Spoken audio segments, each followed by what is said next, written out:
우리는 이제 계속해서 사도행전을 이제 살펴보고 있는데요. 우리가 지난 4번에 걸쳐서 바울이 에베소 장로들에게 이제 마지막 설교, 고별 설교, 그리고 마지막 유언과 같은 이런 말을 이렇게 살펴보았습니다. 바울의 설교를 통해서 이 에베소 장로들 앞에서 다른 사람은 몰라도 여러분들은 알고 있습니다. 내가 에베소에서 어떻게 사역을 했고, 에베소에서 어떻게 복음을 전했고, 에베소에서 어떤 고난과 어려움을 겪었는지 다른 사람은 몰라도 여러분들은 알고 있을 것입니다 라고 강조하며 말했던 것이죠. 언제나 여러분들 앞에서 겸손하게 낮은 자세의 모습으로 여러분들을 섬겼고, 한 영혼을 위해서 눈물로 기도하며 그 어떤 고난과 수모가 와도 주님을 기억하며 내가 참았던 것을 다른 사람은 몰라도 여러분들은 알고 있습니다. 그러면서 자신이 왜 이제 예루살렘으로 가야 하는지, 그 길 앞에는 환난과 결박이 기다리고 있음에도 불구하고 그 길이 나의 계획이나 나의 의지나 나의 결심으로 가는 것이 아니라 오직 성령에 매어 가는 길이라고 말합니다.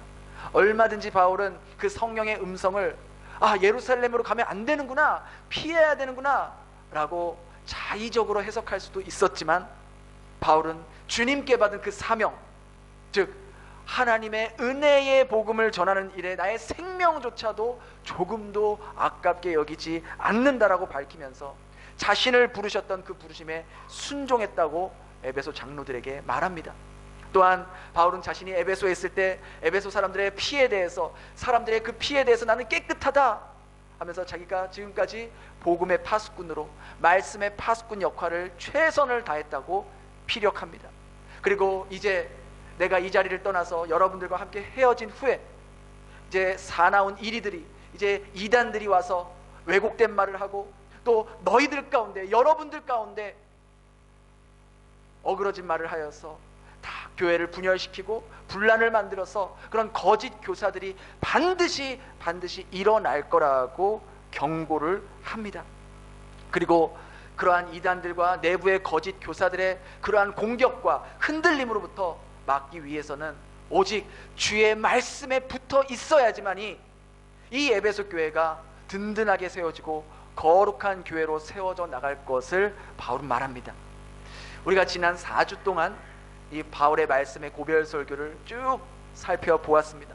특별히 이제 우리 교회가 다음 주면 20주년 감사 예배를 맞이하면서 베델 교회가 새로운 모습으로 거듭나는 바로 이 시점에 우리 교회가 어떻게 변화되어야 되고, 또 교회 지체를 담당하고 있는 여러분들은 어떤 모습으로 이 교회를 섬겨 나가야 하는지를 바로 이 바울의 고별 설교를 통해서 하나님께서 우리들에게 생생하게 말씀해 주고 있다는 것을 저는 직감적으로 느끼게 되었습니다. 저는 그저 말씀을 순서대로 준비하며 전했을 뿐인데 어떻게 정확하게 이 시점에서 이 말씀들을 베델교회의 지체인 저와 여러분들에게 이렇게 전하고 계시는가? 말씀을 준비하는 건 제가 하고 있지만 사실 제가 하는 것이 아니라 하나님께서 저를 통해 이 베델교회에 말씀하고 있구나라는 것을, 그런 감동을 받게 되었습니다. 정말 말씀을 준비하면서 소름이 돋지 않을 수 없었어요.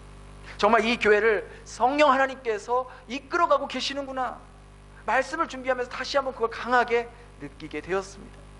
여러분들도 단순히 바울이 에베소 장로들에게 말씀을 전했던 2000년 전의 말씀을 기록한 것이라고 생각하지 마시고, 이제 베델교회가 20주년을 맞이하여 새롭게 거듭나는 이 베델교회를 향한 하나님의 살아있는 생생한 말씀이라고 여러분들이 받으실 때 하나님은 반드시 여러분들의 개인의 삶과 또 이 신앙 공동체를 통해서 하나님께서 계획하신 일들을 하나하나 이루어 가심을 여러분의 눈으로 똑똑히 목도하게 될 것입니다. 이제 바울은 자신의 유언과 같은 고별 설교를 마치려고 합니다. 고별 설교의 마지막 당부이자 결론과 같은 이야기입니다. 우리 33절을 다시 한번 같이 읽겠습니다. 시작. 내가 아무의 은이나 금이나 의복을 탐하지 아니하여. 여기서 말하는 은이나 금이나 의복은 오늘날로 말하면 물질입니다. 돈입니다. 바울이 자신의 에베소에서 사역을 하면서 교회나 성도를 상대로 금전적인 것을 요구하거나 탐하지 않았다고 지금 말합니다. 바울이 이렇게 말하는 것은 그 당시 교회의 지도자라고 하면서 은이나 금이나 의복을 탐했던 사람이 있었다는 거예요, 없었다는 거예요? 있었다는 거죠. 바울은 자신의 서신서의 곳곳에 거짓 교사들이 양떼들을 수단으로 이용해서 자신의 이익과 사리 사욕을 채우고 있다는 것을 너희들이 경계해야 된다라고 말하고 있습니다. 우리 빌립보서 3장 19절 한번 같이 읽을까요? 시작. 그들의 마침은 멸망이요 땅의 일을 생각하는. 로마서 16장 17절 18절에도 이렇게 기록되어 있어요. 함께 읽겠습니다. 시작. 형제들아, 내가 너희를 권하노니 배운 교훈을 거슬러 분쟁을 일으키거나 거치게 하는 자들을 살피고 그들에게서 떠나라. 이 같은 자들은 우리 주 그리스도를 섬기지 아니하고 다만 자기들의 배만 섬기나니 교활한 말과 아첨하는 말로 순진한 자들의 마음을 미혹하느니라. 2000년 전 교회가 세워졌을 때부터 2000년이 지난 지금까지 하나님의 이름을 빙자해서 하나님의 이름을 팔면서 교회와 성도들을 수단 삼아 자신의 배를 채우는, 즉 자기 이익과 사리 사욕을 채우는 사람들이 교회 안에 넘쳐났다라고 합니다. 겉보기에는 성도들을 잘 양육하고 양떼를 잘 돌보는 것 같지만 순수한 마음이 아닌 자기의 이익과 기득권을 위하여 그렇게 했다라고 말하고 있습니다. 오늘날도 마찬가지입니다. 여러분, 오늘날은 더 심해지지 않았습니까? 목회자가 교회 안에서 돈이 좀 있다라고 여겨지는 성도들과 더 가까이 지내려고 하고 개인적으로 만나서 그 사람을 내 편으로 만들려고 합니다. 왜? 그 사람과 친해져야 그 사람이 많이 헌금을 할 것 같거든요. 그 사람과 친해져야 많이 나에게 뭐라도 떨어질 것 같거든요. 반면에 세상적으로 보기에 별 볼 일 없어 하면 없어 보이는 성도에게는 관심도 보이지 않습니다. 그 사람이 교회에 나오든지 말든지 어려운 일을 당하고 있든지 안 당하고 있든지 상관없는, 신경 쓰지 않는 그런 목회자들도 있어요. 성도들을 가려가면서 만나는 목회자들입니다. 이런 사람들이 바로 바울이 말한 자신의 배를 위해, 자신의 이익을 위해, 자신의 탐욕을 위해 목회를 하는 거라고 말하고 있는 것입니다. 또한 교회가 돈 문제로, 재정 문제로 사람들이 많이 시험받고 또 걸려 넘어지지 않습니까? 여러분, 종교단체만큼 이 재정의 신빙성이, 투명성이 낮은 곳도 없는 것 같아요. 그렇지 않습니까? 제가 올해 초에 읽은 이런 책이 있는데 책 제목이 Z세대 트렌드와 한국교회 2025년. 여러분, Z세대가 어떤 세대인지 아시죠? 18세에서 27세까지를 Z세대라고 합니다. 안타깝게도 여기 계신 분들 중에 Z세대가 없는 것 같아요. 우리 영주자매님 Z세대인가요? 지났나요? 근데요, 이 책에는요, 작년에 2024년 이 Z세대 젊은 사람들에게 한국 교회의 신뢰도에 대해서 설문조사를 했는데요, 그 설문조사 결과 무려 78.6%가 교회를 신뢰하지 않는다라고 답했습니다. 안 믿는 사람 10명 젊은 사람에게 물어봤을 때 8명 가까이가 교회를 신뢰하지 않는다라고 답했다는 것입니다. 그 78% 중에 52%는 전혀 신뢰하지 않는다라고 답변을 했습니다. 그렇게 신뢰하지 않는다라고 답변한 그 원인 중에, 이유 중에 하나가 바로 교회 재정에 대한 부분이었습니다. 교회 재정에 대한 투명성, 재정 사용에 대한 성도들의 알 권리가 거의 전무하다는 거예요. 내가 헌금한 것이 어떻게 쓰이고 있는지, 목적 헌금으로 한 헌금이 제대로 목적대로 잘 쓰여지고 있는지, 또 교회 지출은 어떻게 나가고 있는지, 수입은 어떻게 되는지, 목회자 사례비는 어떻게 지출이 되고 있는지, 마치 이런 것들이 교회에서 물어보면 안 되는 것 같은 성역으로 여겨지는, 불문율처럼 여겨지는, 그냥 뭐 알아서 돌아가겠지, 그런 건 우리가 막 물어보면 안 되는 거야, 그런 거는 목사님하고 재정 맡은 집사님만 아셔야 되는 거야. 여러분도 그렇게 생각하시잖아요. 그렇지 않으세요? 저는요, 정말 이 베델교회가 건강하게 운영되기 위해서는 우리 교회 멤버들은 물론이고요, 교회에 잠깐 오는 방문자나 여행객도 우리 교회의 수입과 지출을 알 수 있도록 투명하게 운영해야 된다라고 생각하고 있어요. 여러분, 그 교회의 지출을 보면, 지출 내역을 보면 그 교회가 어디에 집중하고 있는지 알 수 있을까요, 없을까요? 당연히 알 수 있죠. 말로만 하는 게 아니라 돈을 쓰는 만큼 거기에 에너지를 집중하고 마음을 쏟고 있다라는 증명이 되잖아요. 이 교회가 교육부서에서는 얼마를 지출하고 있는지, 목회자에게는 얼마만큼 사례가 나가고 있는지, 그게 적당한 건지, 너무 많이 나가고 있는 건 아닌지, 너무 적게 나가고 있는 건 아닌지, 이 예배당의 렌트비는 도대체 얼마나 나가고 있는 건지, 교회가 구제와 선교를 위해서는 얼마나 헌금을 하고 있는지, 얼마나 지출이 되고 있는지 누구나 알 수 있도록 투명하게 운영이 돼야 된다는 거예요. 그래서 저는요, 앞으로 정말 매월 우리 뒤에 있는 저 게시판에 우리 교회의 수입과 세부 지출, 1동까지도 세부 지출 내용들을 여러분들이 언제든지 볼 수 있도록 만들어 놓으려고 합니다. 누가 얼마를 헌금했는지를 보여준다는 말이 아니라, 저는 가끔 다른 교회 주보를 보면 막 누가 11조를 냈고 뭘 했고 굉장히 사실 개인적으로 극혐하는 입장입니다. 그건 완전 보여주기식이라고 생각하거든요. 그 이름을 주보에 왜 기록합니까?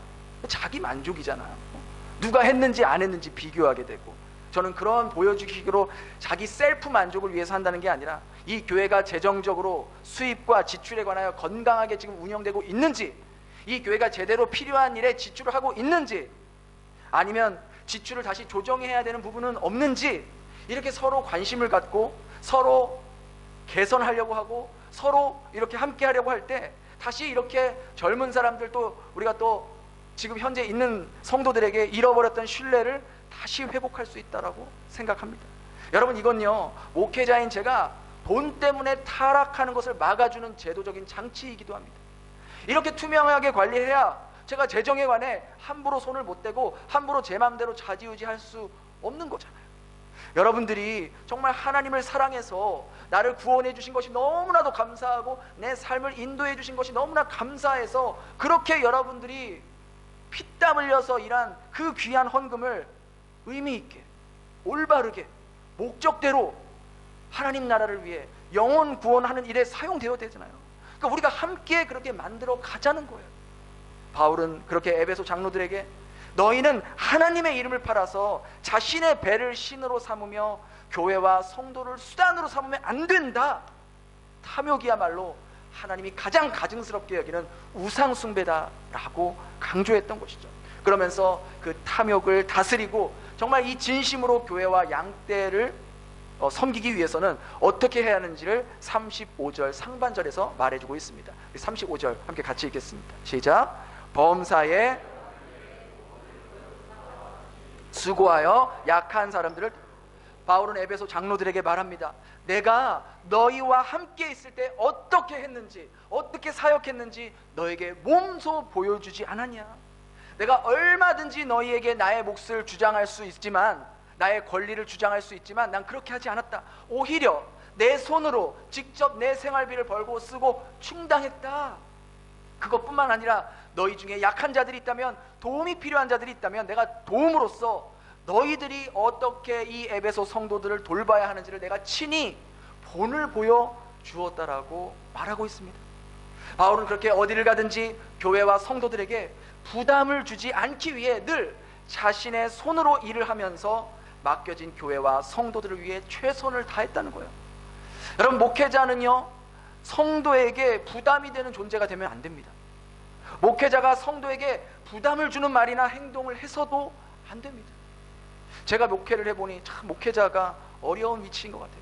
아파도 아프다는 말도 제대로 못하고, 힘든 일이 있어도 힘든 일이 있다고 말하기가 힘들어요. 그게 제일 힘들어. 왜? 듣는 성도들이 부담을 가질까봐, 괜히 이렇게 얘기했다가 뭐라도 막 해줘야 되는 거 아니야? 해드려야 되는 거 아니야? 막 그런 생각을 할까봐, 부담을 느낄까봐. 성도들이 아휴, 목사님 만나면 부담돼, 너무 불편해, 또 무슨 얘기를 하실까, 또 뭘 준비해야 되는 건 아닌가, 정말 이런 마음이 생기면 그 교회가 하나 되기가 쉽지 않습니다. 바울이 말한 것처럼 목회자는 성도들에게 존중의 대상, 모본의 대상이 돼야지 부담의 대상이 되면 안 된다는 거예요. 목회자를 존중하는 것과 부담을 느끼는 건 전혀 다른 마음이잖아요. 부담이 된다는 건 어떤 거예요? 피하고 싶은 거예요. 안 만나고 싶은 거예요. 불편한 마음이에요. 그러나 존중하게 되면 더 가까이 가려고 합니다. 더 목회자로부터 영적인 말씀을 듣고 싶어지고, 더 함께 기도하고 싶어지고, 마음이 내가 힘들었다가도 목회자 만나서 함께 이야기하고 기도하다 보면 어느샌가 내 마음에 영적인 쉼을 얻게 되는 그런 그런 본을 보일 수 있어야 한다는 것이죠. 이건요, 목회자와 성도와의 관계뿐만 아니라 성도와 성도와의 관계에서도 동일하게 적용되는 거예요. 서로가 서로를 존중해주는 모범이 되는 관계로 발전해야지 서로 부담이 되는 관계가 되면은 안 된다는 것이죠. 저 사람 만나면, 저 집사 만나면 부담돼, 피하고 싶어, 이런 마음으로는 절대로 그 관계 가운데 하나님이 역사하실 수 없다는 거예요. 특별히 여러분, 성도와 성도와의 관계 속에서 금전적인 부담을 주지 마시기 바랍니다. 내 경제적인 상황이나 처지를 내 구역에서 또 소그룹에서 만나는 사람에게 말할 수 있어요. 할 수 있죠. 기도 부탁을 하거나 상황에 대해서 설명할 때 말할 수 있죠. 근데 그게 막 2번, 3번, 4번 계속되면 듣는 사람 입장에서 어떻겠어요? 부담이 된다고요. 나에게 도와달라는 걸 돌려서 말하는 건가? 그 이야기를 왜 또 하지? 계속 만날 때마다 하네? 이렇게 부담으로 들려질 수도 있다는 거예요. 여러분, 제가 얼마 살지 않았지만 참 사람을 보니까 참 사람이 연약하고 참 완악한 존재예요. 누군가 힘든 이야기를 하면 공감해주고 함께 아파해주면 좋은데, 그러기보다는 사실 부담을 느끼고 불편해한다고요. 한두 번 들을 때는 공감해줄 수 있어요. 근데 그게 지속되면 듣는 사람이 오히려 부담을 느끼고 힘들어하더라고요. 우리가 다른 사람에게요, 내 상황과 처지를 말한다고 그 사람이 나를 도와줄 거라 생각하지 마세요. 하나님께서 그 사람 마음 가운데 역사하지 않으면 안 도와줘요. 우리 그런 경험 숱하게 했잖아요. 여러분도 아시잖아요. 그래서 제가 누누이 여러분들에게 말씀드리잖아요. 여러분이 어렵고 힘든 상황이라면 사람 찾아다니면서 하소연하지 마세요. 차라리 그 시간에 그 상황을 하나님께 그냥 하소연하세요. 하나님께 그냥 우리말로 찡찡대세요. 하나님께 그냥 하소연하세요. 그러면 그 하나님께서 여러분이 생각지도 못한 사람을 통해서 여러분을 도와주신다고요. 사람에게 부담 주지 마시고 하나님께 그냥 부담을 팍팍 주세요. 하나님께 얼마든지 부담 주셔도 괜찮아요. 하나님 우리 아버지시잖아요. 우리를 자녀 삼기 위해서 핏값으로 우리를 사셨잖아요. 그분께 매달려야죠. 그분께 하소연해야죠. 그분께 매달리면 내 상황도 도움을 받고 하나님과의 관계도 더 깊어지지, 사람에게 매달리면 그 사람과 관계만 멀어지고 사람만 잃고 도움도 못 받고 나만 비참해지는 거예요. 그래서 우리는 서로에게 부담이 되는 존재가 아닌 서로 존중하며 더 나아가서 신앙의 모본이 되는 존재가 돼야 한다는 것이죠. 그렇게 다른 사람의 모본이 되기 위해서 바울은 늘 이렇게 살았다라고 고백해요. 우리 35절 하반절 읽겠습니다. 시작. 또 주 예수께서 친히 말씀하신 바 주는 것이 받는 것보다 복이 있다 하심을 기억하여야 할진다. 바울이 말한 이 예수님이 하셨다는 이 말씀, 주는 것이 받는 것보다 복이 있다는, 사실 이 말씀은 사복음서 어딜 찾아봐도 이렇게 토시 하나 안 틀리고 이런 말씀은 찾아볼 수가 없어요.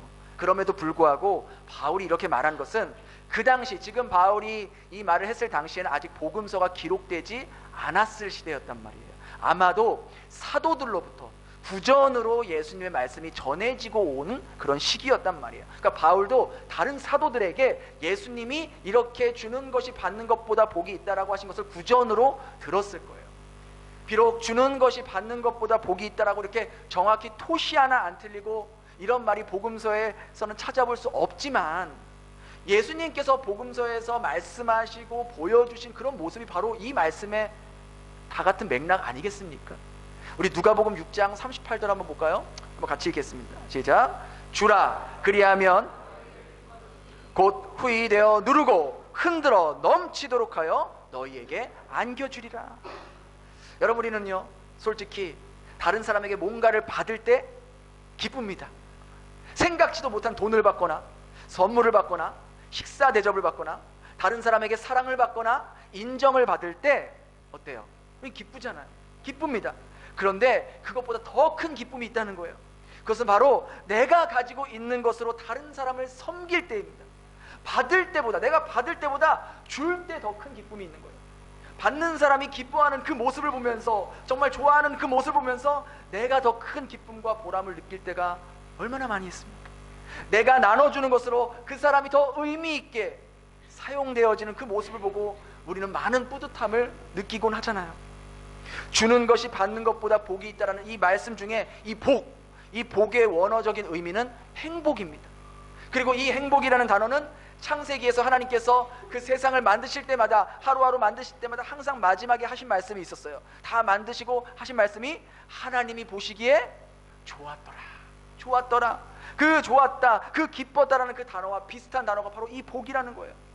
바울이 자기의 모든 것을 사용하고 생명까지 아낌없이 바치면서 복음 전파하는 일에 힘쓸 수 있었던 그 이유 역시 바로 주는 것이 받는 것보다 복이 있다 하신 이 복을 그는 받아보았고, 그 복은 세상이 줄 수 없는 행복, 무언가를 받을 때보다 훨씬 더 기쁘고 행복감을 느끼는 그 진정한 복임을 그는 자신의 삶을 통해서 경험했기 때문입니다.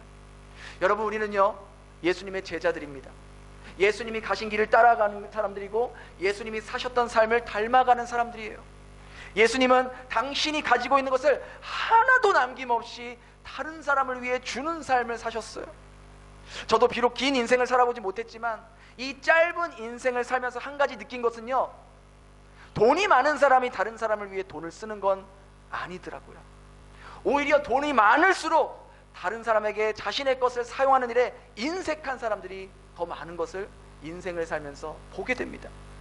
가지고 있는 것을 더 불리기 위해서 10,000원이라도 100,000원이라도 더 불려서 9,999만 원 있으면 10,000원 더 보태서 1억 만들려고 그렇게 다른 사람에게 나누지 않는 모습들, 하나님을 위해, 교회를 위해, 영혼들을 위해, 주님께서 핏값으로 세우신 이 교회를 위해 자신의 것을 아낌없이 사용하는 사람들은 돈이 많아서 사용하는 사람들이 아니라 자신이 하나님께 받은 것이 너무나도 많다라고 느끼고 깨닫는 사람이 다른 사람을 위해서, 하나님 나라를 위해서, 교회를 위해서, 영혼을 위해서 기쁨으로 자신의 것을 흘려보낸다는 것이죠. 지난주도 한 성도님께서 저기 교회 게시판에 붙어있는 그 오병이어의 비어있는 칸을 당신이 다 채우겠다고 기도하고 있는데 그런 감동을 하나님께서 주셨다고, 한 4칸인가 정도 남아 있었거든요. 근데 그분은 이미 벌써 다른 칸에도 많이 하셨었어요. 자신의 이름이 많이 채워져 있는데도 비어있는 칸에 당신이 섬기겠다라고 하시는 거예요. 그분이 돈이 많아서 그렇게 하시는 분이 아니에요. 그분도 하루 벌어서 하루 사시는 분인데 경제적으로 빠듯해요. 근데 그렇게 남아있는 오병이어 칸을 당신의 이름으로 채우겠다고 하시는 거예요. 왜? 내가 하나님으로부터 받은 게 얼마나 많은 사람인데, 나는 이미 하나님으로부터 너무나도 많은 것을 받은 사람인데, 그런 마음이 있는 사람만이 자신의 것을 가지고 다른 사람을 섬기는 일에 사용할 수 있다는 거예요. 여러분, 누가 부자입니까? 부자의 진정한 의미가 무엇입니까? 아무리 돈이 많아도 다른 사람을 위해 자기 거 10불도 쓰기 아까워하는 사람이 부자일까요? 아니면 가진 것은 비록 많지 않지만 하나님께서 자신에게 이미 많은 것을 주셨다고 여기면서 다른 사람들을 섬기는 일에 자신의 것을 흘려보내는 사람이 부자일까요? 저는 우리 베델교회 성도들이요, 정말 후자와 같은 그런 부자가 될 수 있길 바라는 거예요. 나눠준다고 하면요, 여러분, 돈부터 물질적인 것부터 생각하는 사람들이 있는데 아니에요. 여러분, 예수님 보세요. 예수님 돈 많았어요? 예수님 집 있었어요?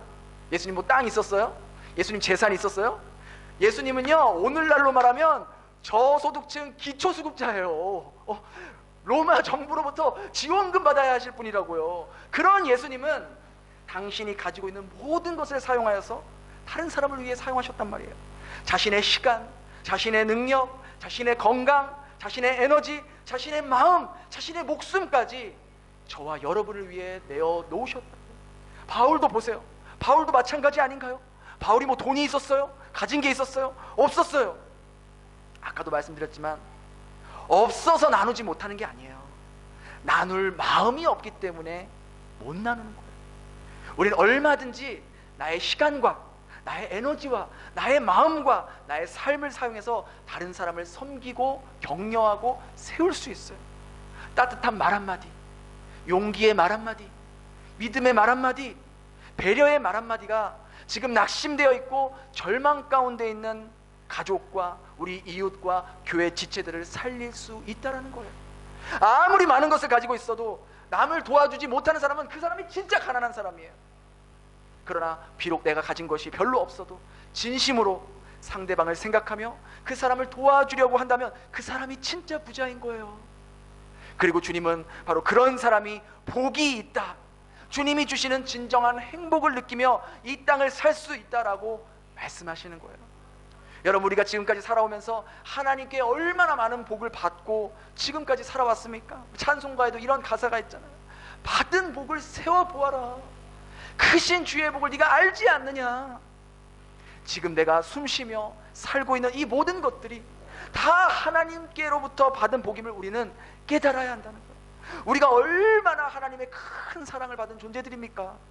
죄가 죄인지도 모르고 지옥으로 가속 페달을 달려가고 있는 우리들에게 당신께서 목숨을 내어주셔서 그 지옥으로 달려가고 있는 인생길에 브레이크를 걸게 하시고 십자가에 흘리신 그 피로 우리들의 인생의 핸들을 천국행으로 다시 돌려주신 하나님 나라로 갈 수 있도록 만들어 주셨잖아요. 사실 우리는요, 바로 이 땅에서 이 영원한 생명을 받은 그것만으로도 일평생 주님께 감사하며 찬양하며 주님의 모든 말씀을 순종하기에 그 은혜를 갚기에도 부족하다고요. 근데 하나님은 그것도 모자라서 우리가 이 땅에서 살면서 하나님의 자녀로 살아갈 그 모든 것들을 공급해 주신다고 약속하셨다는 거예요.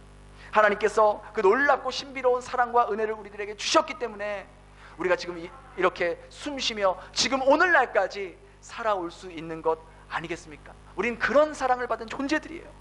이 시간 여러분들의 마음에 그 하나님의 놀라운 사랑과 은혜가 깨달아지고 내가 정말 그렇게 하나님의 큰 사랑을 받은 자구나, 내가 하나님께 그렇게 큰 은혜를 받은 자구나, 그런 행복감과 그러한 마음이 넘쳐날 수 있기를 바랍니다. 그리고 그 하나님의 사랑을 받고 소유한 자는 다른 사람에게 그 사랑을 전해주는 자가 됩니다. 하나님의 사랑을 깨달은 사람은 사랑받는 것도 행복하지만 사랑을 주는 것이 더 행복하다는 것을 삶으로 경험했기 때문입니다. 그래서 예수님은 주는 것이 받는 것보다 더 복이 있고 그 사람이 진짜 행복한 사람이고, 나눌 수 있는 사람이 자신의 것을 땅에 쌓아두는 것이 아니라 하늘에 쌓아두는 사람이며 비록 이 땅을 밟고 살지만 항상 저 천국을 바라보며 사는 사람이라고 말씀하는 거예요. 바울이 그런 삶을 살았어요. 바울의 삶에 열매가 많이 있을 수 있었던 이유는 예수님과 같이 자신의 삶을, 자신의 것을 먼저 다른 사람에게 주는 삶을 살았기 때문이에요. AD 67년에 네로 황제에게 참수형을 당해 죽었지만 그가 벌써 죽은 지 몇 년이 지났습니까? 무려 2000년이 지난 그의 삶을 통해서 너무나도 셀 수 없이 수많은 열매들이 맺혔고 맺혀지고 있고 앞으로도 맺혀지게 될 거라는 것이죠. 여러분, 호랑이는 죽어서 가죽을 남기고 사람은 죽어서 이름을 남긴다는데 우리 그리스도인들은 무엇을 남기겠습니까? 삶의 열매를 남겨야 되지 않겠습니까? 이 세상에 날고 기는 사람들, 엄청나게 부자로 살고 엄청난 권력을 쥐고 살았던 사람들, 그 중에서 여러분들이 몇 명이나 기억하고 계십니까? 우리의 기억 속에 그 사람들은 별로 남아있지 않습니다. 여러분, 여러분들의 자녀에게 여러분들 부모로서 어떤 모습으로 남겨지길 바라십니까?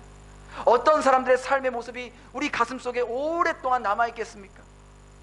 바로 자신의 삶을 아낌없이 다른 사람들을 위해 사용하다가 하나님 품에 안긴 사람들, 언제나 자신의 것을 챙기기보다 다른 사람을 챙기기 위해서 다른 사람의 필요를 챙길 줄 아는 사람, 그런 사람들의 모습이 우리 마음에 늘 감동과 울림을 주게 된다는 것이죠.